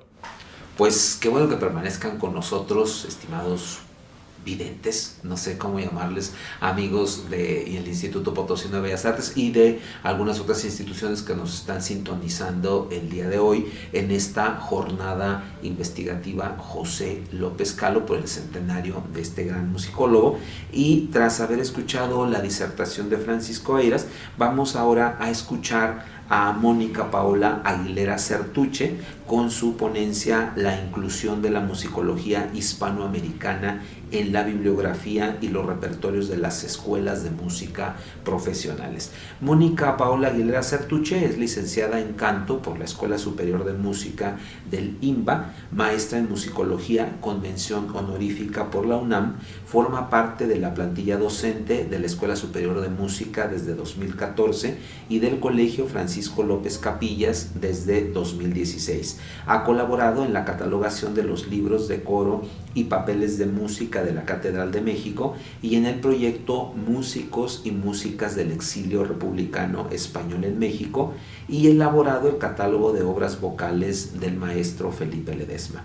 Sus trabajos de investigación se han presentado en diversos coloquios y festivales como Presencia Catalana en México del Instituto Nacional de Antropología, el Seminario Permanente de Historia y Música en México de la UAM-SM y el Centro Cultural Tlatelolco de la UNAM, entre otros. Su trabajo como cantora de monodía y polifonía novohispanas en el coro Melos Glorie, bajo la dirección del maestro Juan Manuel Lara Cárdenas, y su experiencia como profesora de entrenamiento auditivo y directora coral han enfocado sus investigaciones musicológicas hacia la teoría, la enseñanza y la práctica del canto llano en la Nueva España.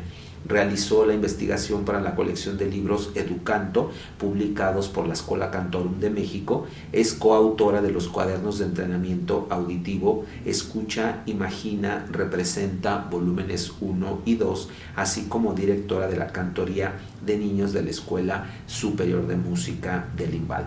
Vamos a disfrutar de su ponencia, que nos va a llevar precisamente por estos caminos de la educación musicológica en toda Hispanoamérica, y que tiene que ver directamente con los frutos de las investigaciones del padre López Calo en este tenor de ir incluyendo cada vez más la musicología dentro de la formación general de los estudiantes de música. Vamos a disfrutar de la colaboración de Mónica Paola Aguilera Certuche.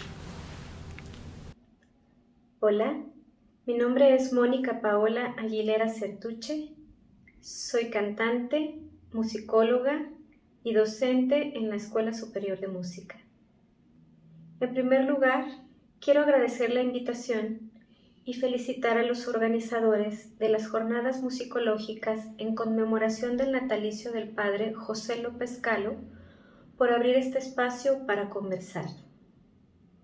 Aprovecho también la oportunidad para saludar a los compañeros que se presentan en estas jornadas. La reflexión que expongo hoy ante ustedes versa sobre la necesidad de la inclusión de la musicología hispanoamericana en la bibliografía y los repertorios de las escuelas de música profesionales que he detectado desde la práctica docente. Toda labor musicológica en el ámbito hispanoamericano es, de alguna manera, un acto de generosidad. No importa si las instituciones responsables de los acervos, sujetos de los proyectos de exposición, resguardo, conservación, catalogación e investigación hacen las gestiones atingentes o no. No importa si los recursos económicos para efectuar estas tareas, el equipo, los honorarios, las publicaciones son suficientes o no. Los campos de investigación son extensos y muchas veces inexplorados, y normalmente implican un grado de especialización sin el cual no es posible que se generen conclusiones seguras sobre tal o cual objeto de estudio. El personaje que motiva nuestro encuentro el día de hoy, el padre López Calo, es el ejemplo ideal de generosidad. José López Calo, sacerdote, filósofo, músico, musicólogo, profesor. Semillero en la investigación de múltiples tópicos en relación con la música eclesiástica de España y su consecuente desemboque en la del Nuevo Mundo. Como todos sabemos, sus trabajos son numerosos y de formidable nivel, lo que no puede explicarse sino a partir de su esplendidez. ¿Cómo reunir todo este conocimiento si no es mediante una dedicación que seguramente rebasó por mucho las obligaciones que imponían sus distintos cargos? Como verdadero artista, debió haber imbricado totalmente su obra y su vida. Y es que un intelectual de esta índole se sumerge en sus temas un gran número de horas del día y de la noche. Duerme, sueña, se despierta, come, se desplaza, vive inmerso en sus búsquedas, hallazgos y reflexiones. Cabe entonces plantearnos algunas preguntas. ¿A dónde van los resultados de toda esta dedicación? ¿A dónde van los trabajos de todos aquellos que se han nutrido de su conocimiento y se han esforzado por seguir sus pasos? ¿Y los de los otros eminentes investigadores? La respuesta es conocida por todos. Las publicaciones musicológicas llegan, en primer lugar, a los lectores de la misma disciplina, ya sea para servir como base de otros trabajos o bien para contribuir a la formación de los estudiantes de musicología, lo que en el fondo es la misma cosa. En segundo lugar, llegan a los aún pocos artistas y grupos interesados en lo que conocemos como interpretación históricamente informada. No es que este curso de las cosas, que parece natural, sea desdeñable. No obstante, estas primeras capas a donde permea dicha labor son muy superficiales. Lo que quiero decir en esta comunicación es que aunque falta mucho por hacer, existe en nuestros días un gran corpus de investigaciones sobre una gran variedad de temas en relación con la música española y novohispana. Puedo decir también que el dominio que los musicólogos tienen sobre estos temas es en muchos casos bastante profundo. Hay inclusive profesores de escuelas, entre ellos los mismos musicólogos, que están al día con las nuevas publicaciones. No obstante, existen otras capas a las que no está llegando toda esta cultura musical. Los estudiantes de las escuelas profesionales de música. Y es que las escuelas parecen estar muy enfocadas aún en los repertorios e historias centroeuropeos, especialmente en lo que conocemos como periodo de la práctica común. El estudio de los grandes maestros se circunscribe a Georg Friedrich Händel, Johann Sebastian Bach, Wolfgang Amadeus Mozart, Joseph Haydn, Ludwig van Beethoven, Franz Schubert, Robert Schumann, Johannes Brahms, Frédéric Chopin, o bien a los de otras latitudes y tiempos más cercanos al nuestro, Heitor Villa-Lobos, Alberto Ginastera, Astor Piazzolla, los mexicanos Carlos Chávez, Silvestre Revueltas, Manuel M. Ponce, por citar algunos, además de otros de la segunda mitad del siglo XX y contemporáneos. Pero, ¿qué hay de los músicos españoles Luis de Narváez, Cristóbal de Morales, Diego Ortiz, Alonso Mudarra, Francisco Guerrero, Esteban Daza, Alonso Lobo de Borja, Luis de Milán, Pedro Ruimonte, Sebastián Aguilera de Heredia, Francisco Correa de Araujo, Francisco Guerau, Gaspar Sanz, Juan Cabanilles, Sebastián Durón, Santiago de Murcia, Antonio de Santa Cruz?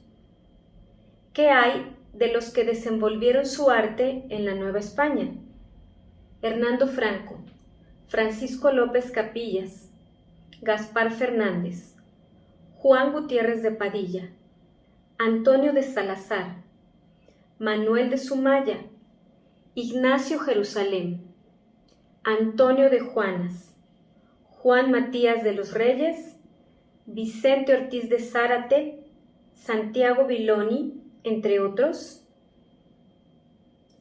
Es cierto que el dominio de composición de los músicos españoles y novohispanos más tempranos que he citado se encuentra en la música polifónica vocal, lo que limita su interpretación a esta especialidad. Es cierto también que tanto en la música vocal como instrumental, las exigencias interpretativas propias del repertorio que conocemos como música antigua no siempre están al alcance de los intérpretes actuales. Sin embargo, el acercamiento a estos repertorios abre el camino para conocer otras formas de pensamiento musical y sus consecuentes sonoros, y quizás vislumbrar otras líneas de desarrollo profesional. Esta problemática proviene de otra, desde mi perspectiva, más profunda, y es la falta de convencimiento en que los conocimientos teóricos e históricos inciden de manera directa y significativa en la interpretación, lo que produce a su vez una falta de atención a los contenidos de los programas de estudio, sus aplicaciones didácticas y la vinculación entre estos tres rubros del aprendizaje musical. Como seguramente sabemos todos los que asistimos a estas jornadas, las escuelas profesionales de música tienen, en la mayoría de los casos, un objetivo prioritario: el que los estudiantes toquen algún instrumento solista con un rendimiento que busca ser el de Lang Lang, Hilary Hahn, David Russell, Yo-Yo Ma. Dejando para otro momento las discusiones que puedan suscitarse sobre la pertinencia de este objetivo en nuestro tiempo y contexto, aceptemos que el estudio técnico riguroso que implica tocar un instrumento ocupa muchas horas. Aceptemos también que otra buena parte del tiempo de aprendizaje se consume en actividades como la decodificación de la partitura, no solo en abstracto, sino a nivel de lenguaje instrumental y su memorización. Sin embargo, el proceso no se completa ahí, sino en la comprensión cabal de la red de significantes y significados propios de la obra en cuestión y la identificación personal del artista con dichas redes, lo que necesariamente deberá traducirse en la expresión sonora. ¿Cómo se alcanza esta última parte del proceso? Mediante el discernimiento de las líneas de pensamiento que dan origen a las composiciones, mediante el conocimiento del estado del arte en un momento y lugar en relación con las obras, mediante el análisis más profundo de su poética musical. Esto requiere también de cierta cantidad de tiempo, pero sobre todo de una intensa reflexión. De acuerdo con lo anterior, para que un estudio de los rubros que ocupan a la musicología encuentre una relación más cercana con la interpretación, es necesario que los fenómenos musicales sean vistos a través de todas estas ópticas. Otro elemento que vincula este asunto con el tema que nos ocupa, lo pongo nuevamente sobre la mesa: la inclusión de la musicología hispanoamericana en la bibliografía y los repertorios de las escuelas de música profesionales, tiene que ver con una exploración de las distintas identidades musicales que se produjeron desde los primeros años de la invasión de América. Basta con escuchar las músicas tradicionales mexicanas para retrotraernos a las expresiones religiosas, seculares o a medio camino entre ambas, que explican su origen y desenvolvimiento. ¿Por qué entonces, insisto, se continúa conformando los programas de concierto sin integrar en ellos a la música hispanoamericana? ¿Acaso no tiene ésta el potencial para identificarse con nosotros tal como las otras? En los tiempos que vivimos, donde a través de Internet o bien de manera física tenemos acceso a centenares de ediciones musicales, artículos, libros, grabaciones sobre nuestra música, ¿por qué no los tomamos y los incorporamos a nuestro quehacer? ¿Por qué no hacemos uso de todo lo producido por el padre López Calo y otros musicólogos? En lugar de ofrecer una respuesta puntual a estas preguntas, quisiera proponer posibles soluciones ante las problemáticas que he querido desvelar hoy. Una de ellas podría ser la incidencia de los profesores y musicólogos en la creación de políticas culturales que difundan de manera más enfática el patrimonio musical hispanoamericano. Otra podría ser la vinculación entre los centros de investigación y los intérpretes a través de la provisión de transcripciones y la discusión de criterios interpretativos extraídos de los propios hallazgos y la experiencia de los músicos, lo que promovería un mayor movimiento en la práctica de los repertorios. El acercamiento de estas interpretaciones a los estudiantes de las escuelas profesionales por medio de los profesores involucrados, lo que posibilitaría una mejor integración de la música hispanoamericana a su cultura. El reforzamiento de la vinculación entre los centros de investigación y las escuelas profesionales mediante actividades académicas que puedan organizarse considerando los tiempos, el carácter y el nivel de conocimiento de los estudiantes, lo que podría generar un mayor interés en ellos por ahondar en estos temas. La práctica interpretativa de estas músicas en las escuelas, buscando el mejor nivel de desempeño posible, podría aportar la experiencia musical de primera mano a los jóvenes en este campo.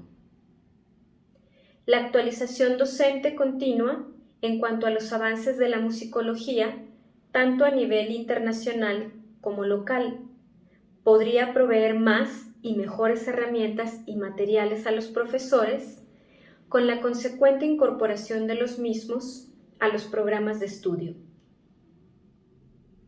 Me he atrevido a afirmar todo esto basada en mi experiencia docente y mi limitado conocimiento sobre los programas de estudio de las asignaturas teórico-históricas de las escuelas del ámbito del IMBAL, en las cuales, felizmente, existen materias de nivel superior como Historia de la Música de México, en la Escuela Superior de Música, una licenciatura en Musicología e inclusive una maestría en Interpretación de Música Mexicana de Concierto en el Conservatorio Nacional de Música.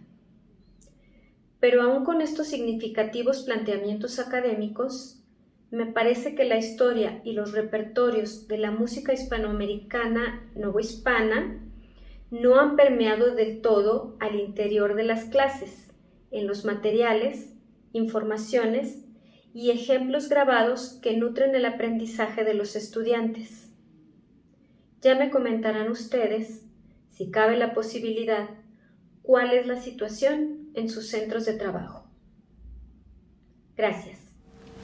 Pues todo inicio tiene una conclusión y vamos a nuestra última ponencia de esta jornada, José López Calo en el centenario de su nacimiento, y recibimos ahora a, pues además la coorganizadora de esta jornada, la maestra Gladys Zamora Pineda, que en esta disertación estará acompañada por Odel Herrera Paredes. Ellos van a presentarnos la ponencia Centro de Investigación de Música Religiosa Española, CIMRE, de vuelta por sus salas y pasillos. Gladys Zamora Pineda es egresada de la licenciatura en musicología por el Conservatorio de las Rosas, concluyó estudios con mención honorífica bajo la tutela de la maestra Mercedes de León Granda, con la tesis Reviviendo a un maestro de capilla, Tomás Ochando. Desde el año 2012 ha ofrecido diversas ponencias, entre las que destacan las expuestas en el cuarto y quinto coloquio de musicología de Morelia, primero y segundo coloquio del taller de edición de textos antiguos y el Encuentro Internacional de Investigación y Documentación de la Música y las Artes Escénicas.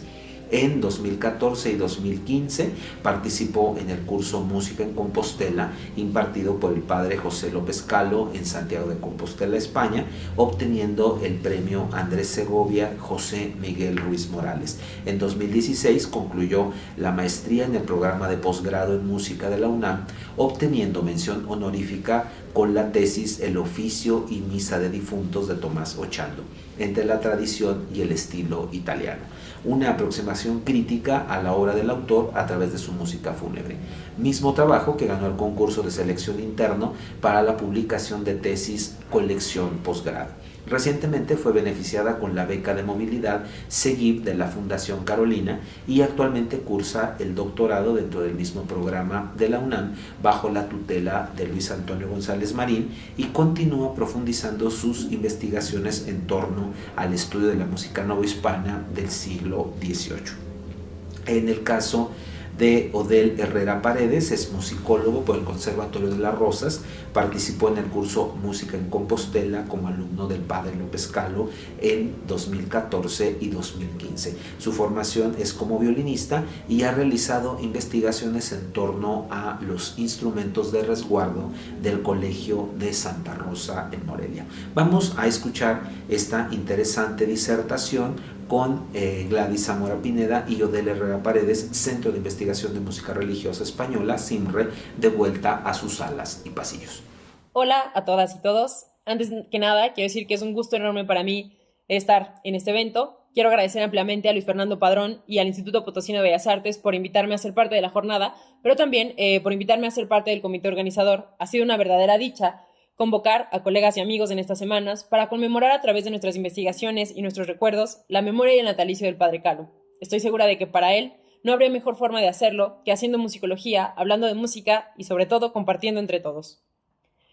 Me disculpo enormemente por no estar de manera presencial, que ahora hablar de lo presencial se ha vuelto un poco relativo, pero bueno, me disculpo por no poder estar en vivo, pero les aseguro que he puesto todo mi empeño y he trabajado codo a codo, también de manera virtual, con el maestro Fernando para poder llevar a cabo estas jornadas, y estoy segura de que están siendo un éxito rotundo. Aprovecho entonces para agradecer a todos mis colegas, que también amigos, por compartir con nosotros sus textos, sus investigaciones, sus recuerdos, que en conjunto dejan ver la huella que ha marcado la labor musicológica de José López Calo en ambos lados del Atlántico. Por último, quiero decir que lo que leeré a continuación es una ponencia que ya ha sido publicada en Celebración y Sonoridad en las Catedrales Novohispanas, un libro coordinado por Anastasia Krutitskaya y Edgar Calderón, a quien además ya escuchamos con esa maravillosa conferencia magistral. Decidí releer esta ponencia porque creo que hablar del CIMRE, del Centro de Investigación de Música Religiosa Española, o bien la Biblioteca del Padre, como le llamamos todos los que estuvimos alguna vez en Música en Compostela, es una buena manera de intentar dimensionar el legado de López Calo a la musicología.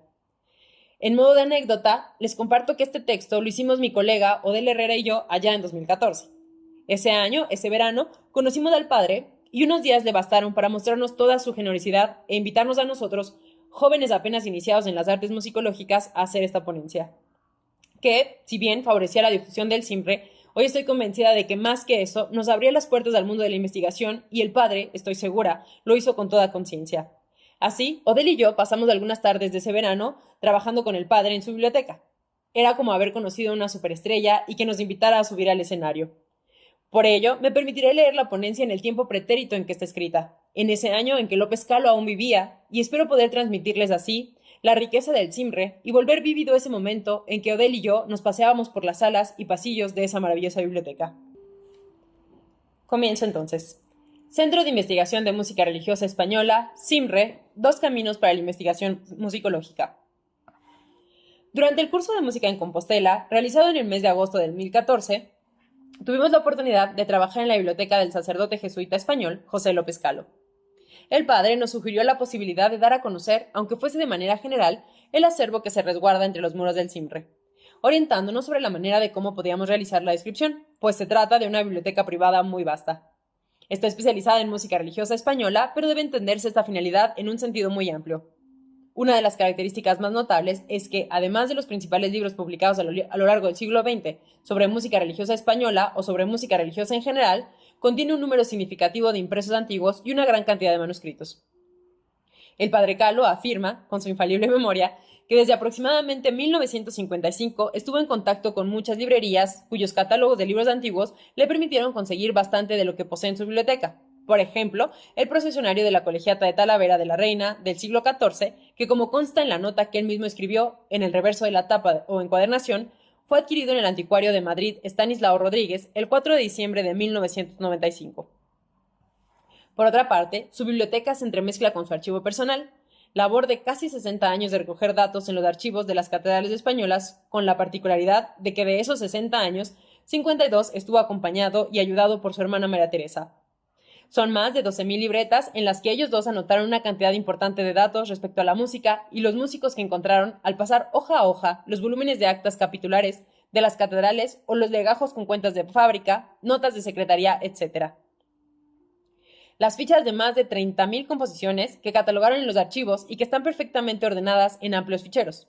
80.000 fichas con información sobre músicos españoles y referencias topográficas que completaron con los datos que iban encontrando en las más diversas fuentes de libros o artículos.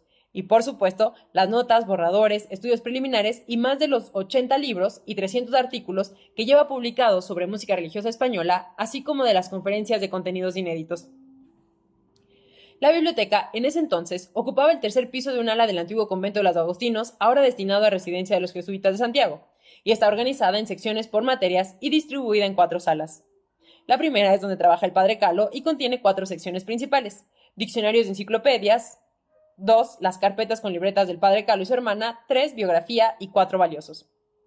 En la primera sección se encuentran todos los diccionarios internacionales de música. Del Grove tiene 3 ediciones, la última del Grove Dictionary en 10 volúmenes y las 2 del New Grove, la primera de 1980 en 20 volúmenes y la segunda de 2001 en 29. Igualmente, el Die Musik in Geschichte und Gegenwart, el MGG, el Riemann Lexikon, las 2 ediciones del Diccionario de Lautet, Italia, la primera de 1977 en 6 volúmenes y la segunda de 1983 en 12. El News Handbuch der Musikwissenschaft de la Lader Verlag en 13 volúmenes, etc. Además, claro está, de los diccionarios españoles y otros 2 generales. la biblioteca cuenta, entre otras curiosidades bibliográficas, con un ejemplar de la edición original de 1868 del Diccionario de Parada y Barreto y lo publicado del Diccionario Biográfico y Bibliográfico de Pedrell. La segunda sección contiene, como ya dijimos, las carpetas con las libretas del padre Calo y su hermana. De ella no ofreceremos más detalles, sin embargo es una sección de un alto valor y que sobresale de entre toda la biblioteca por el hecho de ser manuscrita y de no poseer copia de seguridad en ningún tipo de formato. La tercera, biografías, tiene una primera subsección que llena un estante entero con diccionarios exclusivamente biográficos o libros que tratan de varios músicos. Cabe mencionar aquí los 4 tomos del diccionario Efemérides de Saldoni, en su primera edición de 1860, encuadernada en media piel, con estampado en el lomo, y en la contraportada a mano, la dedicatoria a la alumna doña María García, y el sello del Conservatorio de Madrid. Las biografías propiamente dichas abarcan casi todo el resto de los estantes de esta primera sala, un número insospechado de libros sobre los diversos músicos de cualquier nación o tiempo que sean. Mozart, por ejemplo, ocupa una buena parte de los 6 anaqueles de un estante.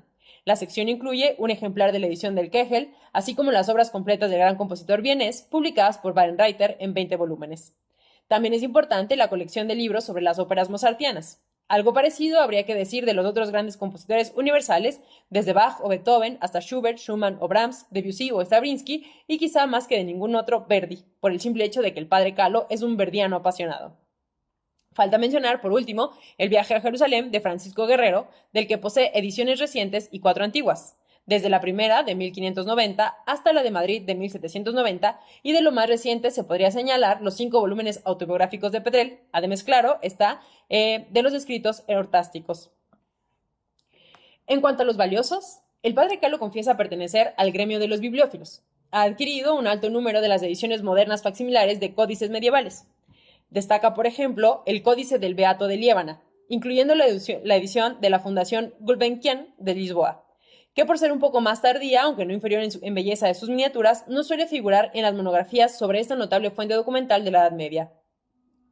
Del mismo valor son el Códice Calixtino, el de las Huelgas, etc. De las Cánticas de Santa María, del rey Alfonso el Sabio, posee no solo ejemplares de españoles, sino también de Florencia.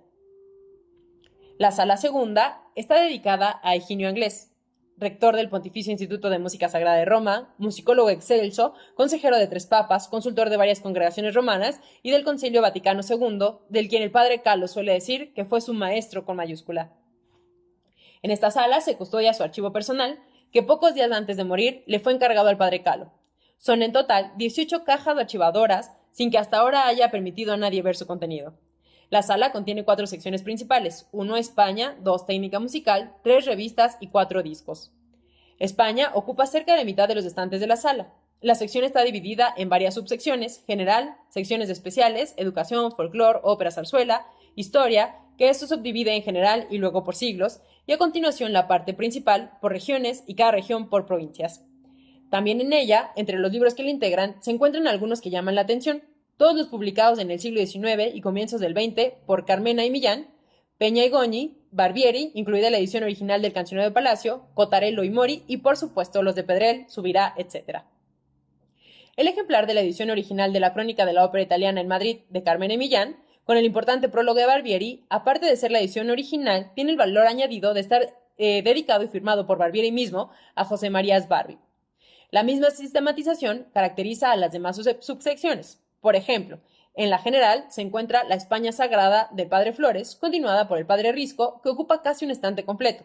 El MA2, es decir, el Diccionario Geográfico Estadístico Histórico de Pascual MA2, completo y en perfecto estado de conservación, y tantas otras publicaciones difíciles de encontrar como no sea en una biblioteca muy especializada. La sección técnica musical ofrece más sorpresas porque en ella se encuentran ejemplares de las principales ediciones de teóricos musicales: Bermudo, Cherone, Lorente, Nazarre, con los 2 volúmenes del Tratado Grande de 1724 en folio menor y el preliminar Fragmentos Músicos de 1700. El Tratado del Origen y Reglas de la Música del padre Eximeneo, con su edición italiana y la traducción española de Francisco Antonio Gutiérrez, incluido el 4º volumen en la edición de Barbieri. Los 2 tratados principales de Rameau, de Armonía de 1722 y el de la Nueva Teoría de 1726. El poema La Música de Iriarte en su primera edición de 1779 y las traducciones a otras lenguas, finalmente también los métodos de solfeo, armonía, composición, etc. del siglo XIX. Lo referido se encuentra en la primera subsección intitulada Tratados. En otras subsecciones sobresalen la de guías, que en realidad son estudios, análisis, etc., de la música vocal y sobre todo instrumental en los principales idiomas europeos. Le siguen los de estética, pedagogía, ensayos. Una especial mención merece la subsección de ópera, con una larga colección de historiografías, la de Lautet en 6 volúmenes y la del Grof en 4, diccionarios y repertorios, incluido el Lovenberg, pero sobre todo una notable colección de libretos de los siglos XVIII, XIX y XX y las 3 grandes series publicadas recientemente en España en edición bilingüe. Las revistas están ordenadas por naciones: Estados Unidos, Music Quarterly Notes, Journal de la Sociedad Americana de Musicología, Rim Abstract, Current Musicology, The Journal of Musicology y ejemplares sueltos de la Inter-American Music Review. Lo mismo para Inglaterra, The Music Review, The Concert, Early Music, las revistas principales de Alemania, de Francia, de Italia, como la revista italiana de musicología, Le Órgano, Boletino Ceciliano, etc.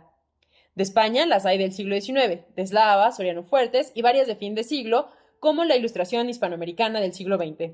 Completas las 3 grandes revistas de música religiosa, Música Sacrohispana, España Sacromusical y Tesoro Sacromusical, incluidos los respectivos suplementos, tanto los polifónicos como los orgánicos. También las 2 revistas más importantes de antes de la Guerra Civil, Revista Música de Bilbao y Revista Musical Catalana. Por último, habría que mencionar varias revistas locales o de instituciones de las que el padre Calo es miembro, la Academia de San Fernando y las de Galicia, Sevilla y Valladolid, varias de carácter histórico-religioso de Galicia, y por supuesto las 3 revistas actuales, Ritmo, Scherzo y Melómano.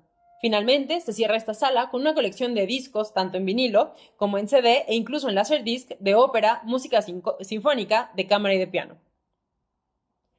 La sala tercera está dedicada a Robert Snow, en agradecimiento a ese gran hispanista por haber legado al padre en su testamento su biblioteca y archivo.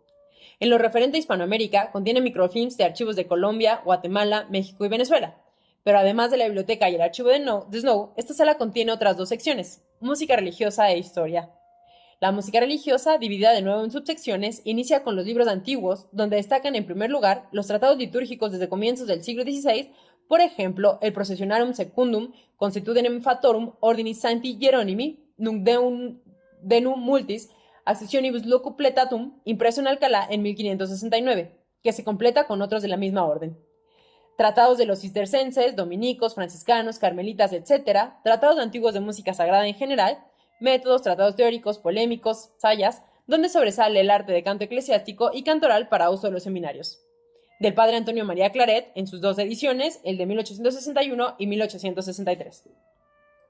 Una de las joyas de esta colección es un precioso códice manuscrito del siglo XV en vitela que contiene los cantos procesionales de los cartujos, hecho con toda probabilidad para un prior, como se deduce de la elegancia y encuadernación en cuero repujado y del tamaño relativamente pequeño para que el superior lo llevase en la procesión sin trabajo alguno. Entre los impresos antiguos se encuentran también el único ejemplar completo conocido de la edición del Pasionario Hispánico de Toledo de 1572, la Lira Sacrohispana de Eslava en sus 10 volúmenes y su Museo Orgánico Español, un ejemplar de la edición Princeps del Ceremoniale Episcoparum que el Papa Clemente VIII publicó en Roma en 1600 en cumplimiento de lo preceptuado por el Concilio de Trento, numerosos misales, breviarios y más de los 3 siglos pasados. Las otras subsecciones de este primer apartado contienen generalidades, liturgia, canto gregoriano, derecho, formas musicales, repertorio y santoral. Un área particular está dedicada a la Compañía de Jesús. Destaca la subsección de liturgia hispánica no solo por incluir un gran número de fuentes y estudios clásicos de los monjes de Silos, etc., sino también por los estudios y ediciones contemporáneas de Louis Bru, Michael Randall, Jan Hardy, Clyde Broquet y los españoles Vives, Pérez de Urbel, Pinel, Patino, González Martínez, Fernández de la Cuesta y más. Otra subsección de esta sala es historia subdividida en historia general y por periodos, naciones y estas en otras 3, Europa, Hispanoamérica y Asia y África. En la sección de historia general está, por ejemplo, la famosa Historia de la música del padre Martini de 1757-1781. En folio mayor y su reproducción facimilar, publicada en 1967 por la Académie Druck de Graz. Cabe señalar igualmente los estudios de los primeros musicólogos germánicos de finales del siglo XIX y comienzos del siglo XX, Hugo Riemann, Friedrich Ludwig, Kurt Sachs, incluido el Handbuch de Guido Adler de 1924, así como la serie de libros que viven en música de la editorial Dent de Nueva York, con las grandes monografías históricas de Gustav Rees, Manfred Bukowser, Paul Henry Lang y otros más. En el subapartado de naciones sobresale la colección Portugal y Música, los 4 volúmenes de Het Ouder Netherlands Lied de los Países Bajos o los 8 volúmenes de Van der Straten sobre los músicos flamencos de los siglos XV y XVI. Esta biblioteca se especializa en música en general y música religiosa en particular. No obstante, la música hispanoamericana se encuentra muy bien representada dentro de un ambiente de concepción más universalista. En la parte general están las 2 monografías de Slonimsky y Beage, la música coral en Latinoamérica de Susan Spicer y el diccionario de Ficher-Schleifer-Furman, las obras de Stevenson, además de otros diversos autores y temas. Luego vienen las monografías por naciones: Argentina, Bolivia, Chile, Colombia, etc. De Argentina habría que señalar las obras del padre Furlong y de Arturo Sciacca. Sobre el tango, las de Javier Barreiro y de Estela dos Santos. De Bolivia, los numerosos volúmenes del padre Narot. De Cuba están los 9 volúmenes de Miriam Escudero, con las composiciones de Esteban Salas, y de México los catálogos de Stanford, Aurelio Tello y Javier Marín. Finalmente, en esta sala está la colección de DVDs con más de 1.300 ejemplares de ópera, música instrumental, cine, etc. De tal manera que se pueden consultar aquí 12 versiones distintas de Traviatas, un número similar de Rigolettos, trovadores, así como de Normas, Turandots, flautas mágicas, las múltiples grabaciones de Verdi, óperas del siglo IX y XIX, y algunas de la segunda mitad del XVIII. La música sinfónica, de cámara, de piano y conciertos, las sinfonías de Beethoven, tiene además de muchas otras, la versión integral de sonatas para piano por Barenboim, las 3 grandes colecciones de sinfonías dirigidas por Karajan, Abbado y Bernstein, los grandes ballets de Tchaikovsky, etc. Finalmente, después de este largo recorrido, llegamos a la última sala. Está dedicada a una persona que aún vive y cuyo nombre el padre Kahlo no nos autorizó publicar. No obstante, aparece en la placa de la puerta. Este legado fue recibido por el donante en una herencia familiar y consiste en el archivo personal con borradores y manuscritos de uno de los más egregios compositores españoles del siglo XIX, maestro de capilla en una catedral española. Aparte de ese legado, contiene 4 secciones: literatura y arte, instrumentos musicales, bibliografía y archivo personal del padre Kahlo. La sección de instrumentos musicales incluye todas las grandes monografías y diccionarios de instrumentos. Destacan los métodos de teclados del siglo XVI y XVII y los de piano, del siglo XVIII, y los de piano con una alta cantidad de obras españolas del siglo XIX en fotocopia, recogidas en 68 volúmenes encuadernados. La sección bibliográfica incluye todas las grandes series internacionales, incluidas las del The Music Index norteamericano, así como los anuarios de la International Gesellschaft für Ungerberger, y también llama la atención en el archivo del padre López Kahlo 2 estantes completos de cajas clasificadoras con una gran cantidad de composiciones, escritos sueltos, etc., divididos en 2 apartados: manuscritos e impresos, donde se encuentra una cantidad extraordinaria de obras de todo tipo. Este es, en resumen, el contenido de la Biblioteca del Centro de Investigación de Música Religiosa Española. El CIMRE brinda a todo investigador musical la posibilidad de estudiar, gracias a la cantidad de fuentes, la música religiosa española y, por supuesto, hispanoamericana. Agradecemos cordialmente al padre López Kahlo por habernos permitido usar con plena libertad este auténtico tesoro bibliográfico para nuestros estudios personales y facilitarnos la preparación de este documento. Y bueno, aquí concluye la ponencia que habíamos hecho en ese 2014. La condición actual de la biblioteca no está ubicada en el mismo sitio geográfico, pero creo que es una manera de poderla visitar ahora en lo virtual y de saber la riqueza que juntó el padre Kahlo en esta larga trayectoria de muchos años de investigación. Bueno, como él dice, fueron 60 años. Espero que lo hayan disfrutado y por mi parte es todo. De verdad, muchísimas gracias. Bueno, pues a nombre del Instituto Potosino de Bellas Artes, de su dirección general, no me resta más que agradecerles su compañía esta tarde en esta jornada investigativa, y a los que nos vean posteriormente en las grabaciones que se van a quedar de esta actividad, pues agradecerles también el interés en las actividades que realizamos desde la parte investigativa de Bellas Artes, que es una de las vertientes que la nueva dirección está enfocando, está pues proponiendo que hagamos mucho más trabajo desde este punto de vista investigativo. Y el centenario del padre José López Kahlo era sin lugar a dudas uno de los momentos más álgidos dentro de las actividades del 2022 en lo que a investigación se refiere, y el instituto quiso unirse a las actividades que se realizaban en otros puntos del mundo en torno a esta figura trascendental de la investigación que fue el padre José López Kahlo, a quien a través de estas ponencias pudimos descubrir un poco más de su trabajo. Yo soy Luis Fernando Padrón Briones, les agradezco su compañía y nos vemos en nuestra siguiente actividad especial.